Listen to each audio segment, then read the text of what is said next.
In September 2002, when Charles Cullen was hired as a critical care nurse at New Jersey's Somerset Medical Center, the hospital knew nothing about his dark past. It didn't know that he'd been fired or forced to resign at a half a dozen hospitals, or that he'd been investigated by authorities for harming patients. And there was no reason to suspect that Cullen had murdered 5 patients at his last job. He was able to move from hospital to hospital without so much as a bad reference. Cullen would kill another 13 people at Somerset in 13 months and try and kill 3 more, before 2 detectives, a state bureaucrat, and a female nurse finally connected the dots. The story will continue in a moment.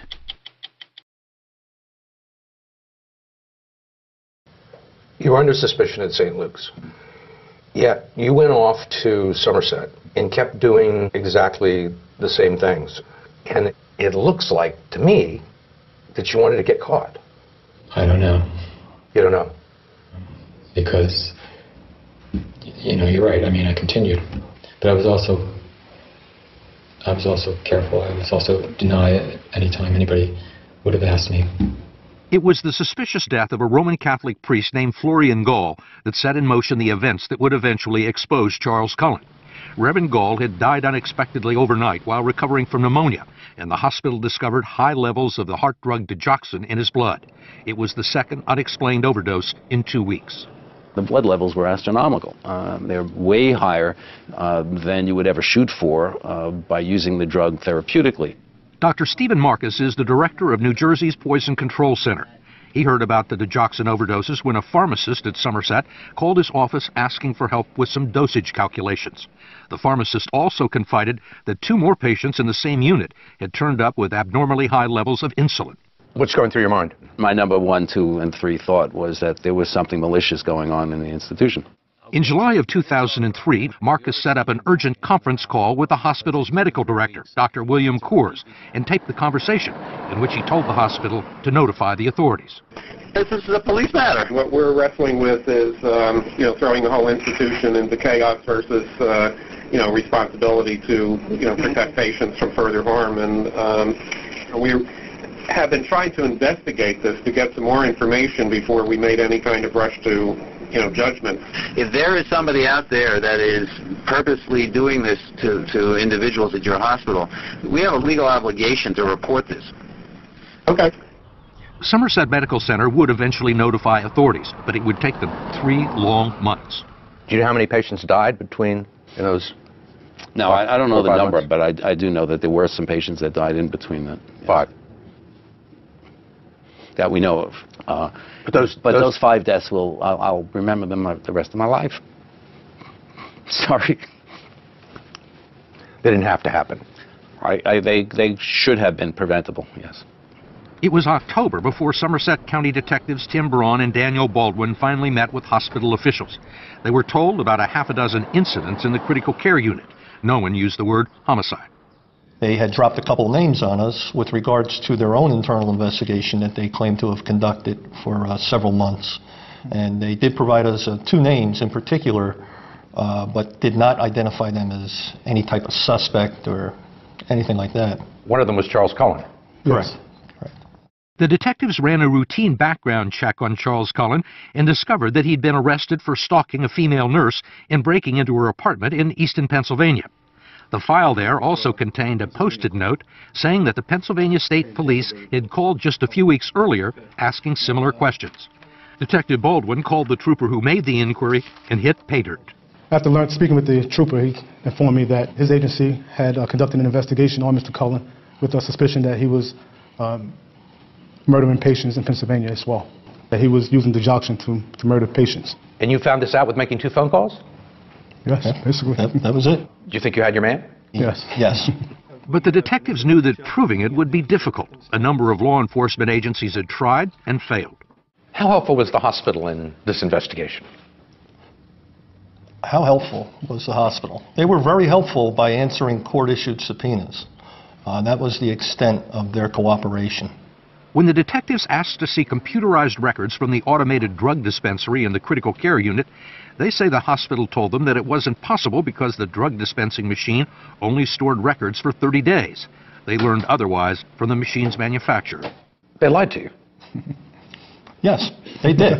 They didn't want to give you records that turned out to be crucial to your investigation. Yes, that's correct. You think they tried to obstruct your investigation? They didn't try to help it, that's for sure. When the detectives informed Somerset that Charles Cullen was the target of their investigation, the hospital fired him, not for harming patients, for lying on his job application. Did you get the sense at Somerset, for example, that any of your colleagues, any of the nurses, any of the doctors knew what was going on? No, I mean, until, the day I was fired, I mean, nobody gave me any indication that anybody was suspicious. I mean, the weird thing about Somerset Hospital is that they were planning on firing me the night before. So they let me work one more shift, knowing that they were going to fire me the next day. So they let me work an additional shift with the suspicion that I had harmed patients, which is kind of a bizarre thing to do. Did you harm anybody that night? No. With Cullen gone and the medical center uncooperative, detectives Braun and Baldwin decided they needed an ally inside the hospital to help them gather evidence to make their case. They decided to approach Amy Ridgway, a critical care nurse who worked with Cullen on the night shift and was his best friend at the hospital. He was always early, always on time, crisp, and sat down and was very serious about getting to work. Did you consider him to be a good nurse? I did. When the detectives first interviewed Ridgway, she was hostile and upset that Cullen had been fired. So they decided to show her the evidence that they had gathered. The Pyxis record showing Cullen's drug withdrawals from the dispensary and his real employment history. What did you tell her? Do you remember? I just told her that he was released from several facilities. There were allegations about him at other facilities for doing similar things that were going on at Somerset Medical Center. And I guess at that point she realized this couldn't be a coincidence. And she offered to help? Yes. Danny pushed this piece of paper across the table to me, and it was the Pyxis printouts. And I was devastated. I knew he was murdering people. How did you know that? There were so many withdrawals of lethal medications. There's no reason except if you want to kill someone. Were you angry? I was sad for my patients. So many things were going through my mind. I was sad I didn't see it. I felt betrayed by my own intuition. Amy Ridgway, who later persuaded Cullen to do the interview with us, spent days analyzing medical records for the detectives and schooled them on a computerized record system that would help reconstruct Cullen's activities on specific days. She recorded phone conversations with Cullen and wore a wire at a meeting in this restaurant. The same day, a newspaper article reported that he was being investigated for killing patients. I said, I know you're guilty. I know. I know you did this.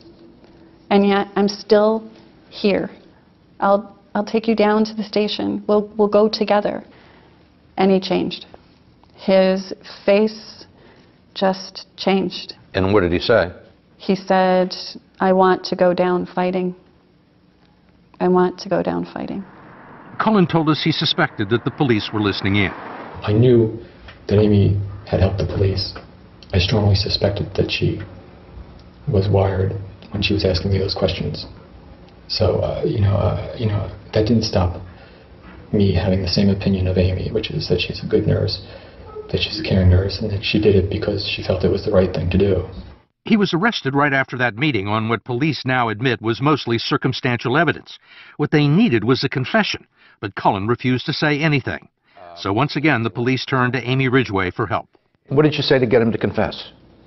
I wasn't very honest with him, and there's a part of me I still feel guilty about that. I was manipulating him a bit. I told him the investigators were also looking at me, and how could he think that I wasn't somehow going to be implicated?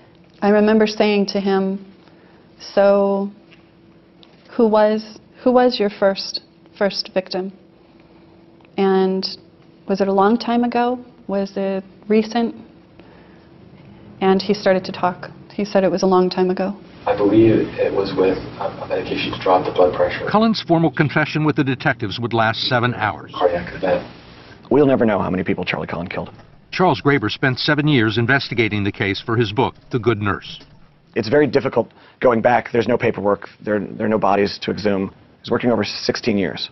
In St. Barnabas alone, he later told investigators he was ghosting 3 to 4 people a week.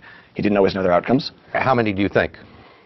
I would be very surprised, as would pretty much everyone I've spoken to with any knowledge of this case, if it was not in the hundreds, multiple hundreds. You've been in here a while. 9 years. You knew it was wrong. Yes, I did. At the time. At the time and later. Are you sorry what you did? Yes. But like I said, I don't know if I would have stopped. Go to 60minutesovertime.com for a behind-the-scenes breakdown of 60 Minutes' first ever interview with a serial killer.